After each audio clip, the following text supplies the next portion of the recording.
Pangan Yali. Om Swastiastu.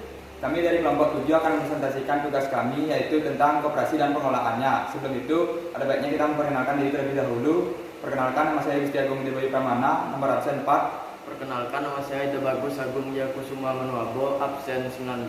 Perkenalkan, nama saya Gusti Ayu Putri Diandayani, nomor absen 2. Perkenalkan, nama saya Nimadi Ardilia Cita Kalma, absen 35. Perkenalkan, nama saya Nekutu Umara Sarsa, nomor absen 44. Dan yang pertama, kami akan menjelaskan tentang sejarah koperasi. Jadi, sejarah perkembangan koperasi yaitu koperasi didirikan di Indonesia pertama kali pada tahun 1896 oleh Pati di Purwokerto bernama Raden Ngabei Arya Wirya Atmaja, yang kemudian koperasi tersebut diberi nama dengan bahasa Belanda yang jika diartikan ke bahasa Indonesia artinya Bank Simpan Pinjam Para Priai Purwokerto. Koperasi ini berbentuk koperasi simpan pinjam. Awalnya, Raden Arya menggunakan uangnya sendiri dan uang kas masjid sebagai modal koperasi ini. Namun setelah mengetahui bahwa hal tersebut tidak diperbolehkan, maka beliau mengembalikan uang kas masjid seutuhnya. Kemudian kegiatan Raden Arya dikembangkan lebih lanjut oleh De Wolf van Westerhout, asisten residen wilayah Purwokerto di Banyumas.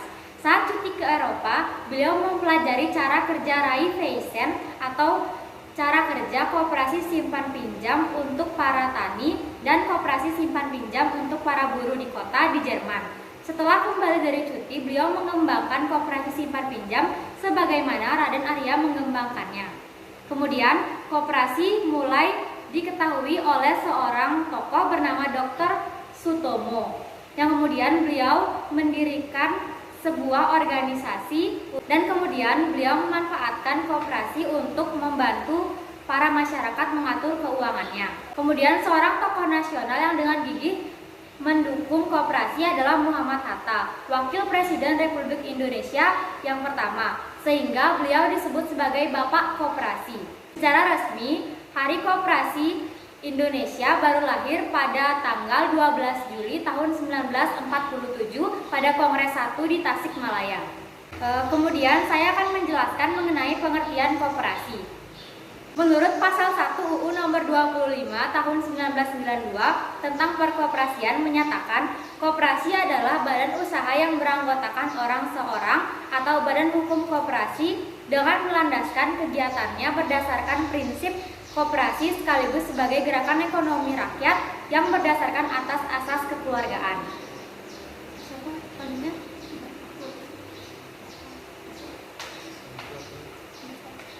Setelah itu ada landasan dan asas koperasi.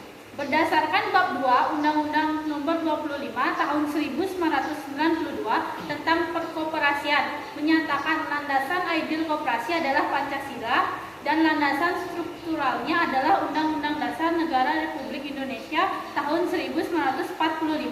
Landasan mentalnya adalah setia kawan dan kesadaran berpribadi. Adapun asas koperasi adalah kekeluargaan, yang berarti koperasi dalam menjalankan usahanya mengutamakan kemakmuran anggota pada khususnya dan masyarakat pada umumnya. Setelah itu ada tujuan koperasi. Tujuan koperasi adalah memajukan kesejahteraan anggota pada khususnya dan masyarakat pada umumnya, serta ikut membangun tatanan dan perekonomian nasional dalam rangka mewujudkan masyarakat yang maju, adil dan makmur berlandaskan Pancasila dan Undang-Undang Dasar. Setelah itu ciri-ciri koperasi akan dilanjutkan oleh teman saya.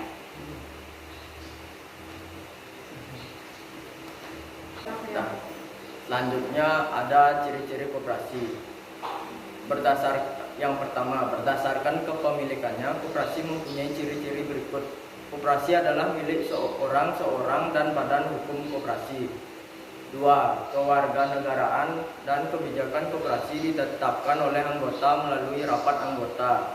3. Rapat anggota merupakan kekuasaan tertinggi dalam tata kehidupan koperasi. Selanjutnya ada fungsi koperasi. Yang pertama, sebagai salah satu lembaga perekonomian rakyat. 2. Sebagai tulang punggung perekonomian negara. 3. Sebagai dinamisator dan stabilisator perekonomian masyarakat dan negara. Selanjutnya ada berdasarkan permodalan koperasi memiliki ciri-ciri berikut. 1.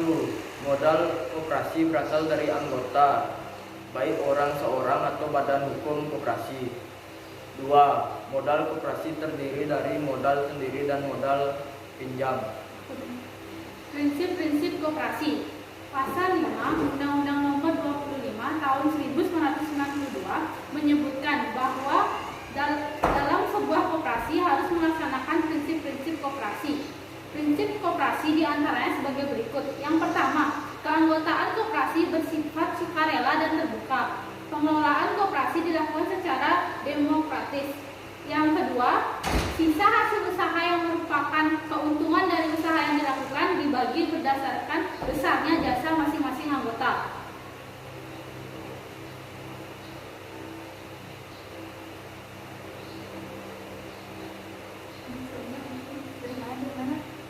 Yang ketiga, modal diberi balas jasa secara terbatas.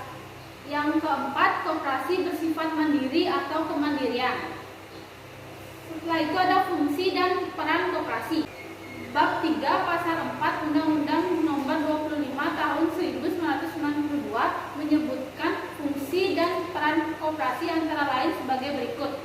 Yang pertama, membangun dan mengembangkan potensi dan kemampuan ekonomi anggota pada khususnya dan masyarakat pada umumnya untuk meningkatkan kesejahteraan ekonomi dan sosialnya. Yang kedua, berperan serta secara aktif dalam upaya mempertinggi kualitas kehidupan masyarakat dan manusia.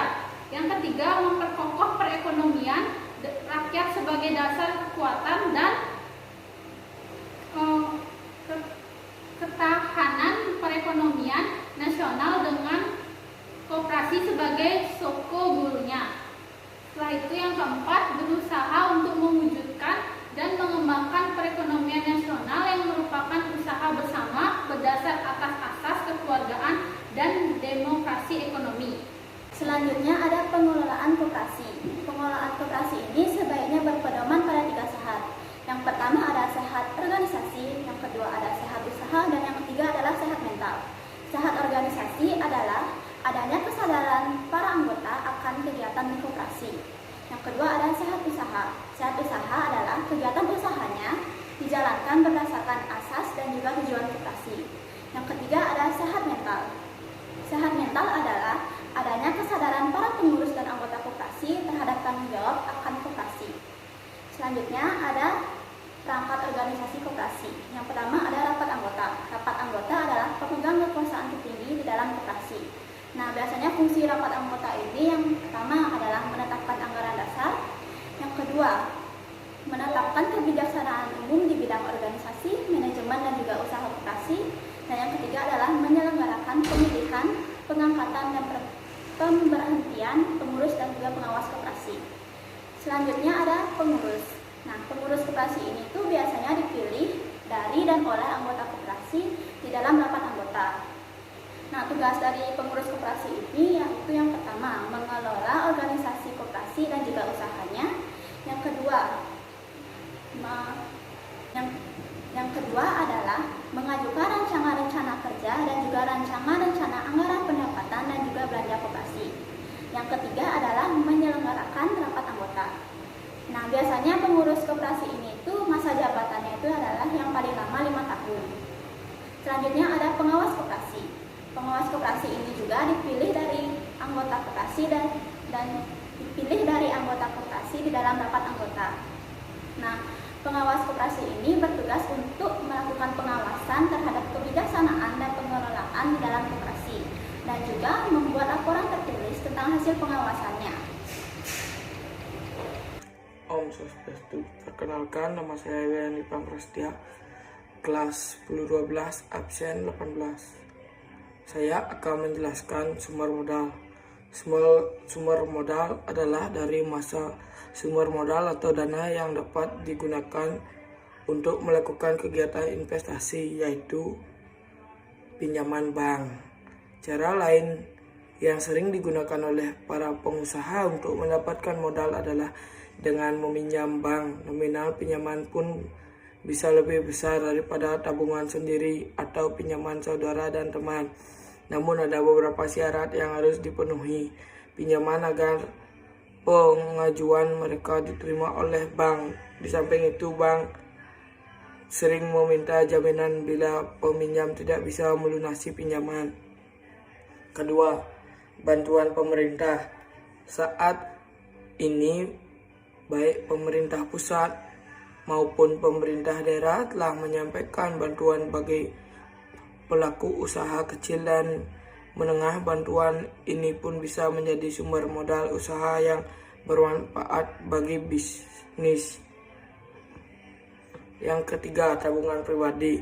Tabungan pribadi sering dijadikan sumber untuk membangun sebuah usaha, terutama sebagai sumber modal usaha kecil. Banyak pengusaha akan menabung terlebih dahulu dengan tujuan bisa membuka usaha di kemudian hari.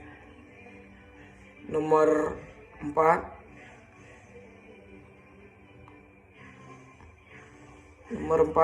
investor. Investor bisa juga menjadi sumber dana untuk bisnis. Biasanya para pelaku usaha yang mencari investor adalah mereka yang ingin mengembangkan usahanya menjadi skala besar. Dalam mencari investor, para pelaku usaha harus meyakinkan mereka dengan berbagai hal seperti pengajuan proposal, presentasi. Selain itu, pelaku usaha juga harus mendapatkan perjanjian terutama mengenai bagian hasil kepada investor agar mereka mau berinvestasi. Salah satunya dengan meminta pengajuan dana ke microfinance. Yang kelima, rekan kerja. Tak jarang para pelaku usaha juga mencari rekan kerja agar memperoleh modal tambahan untuk mengembangkan usaha mereka. Rekan kerja ini nantinya juga bisa turut adil dalam pengelolaan usaha. Sekian presentasi dari saya.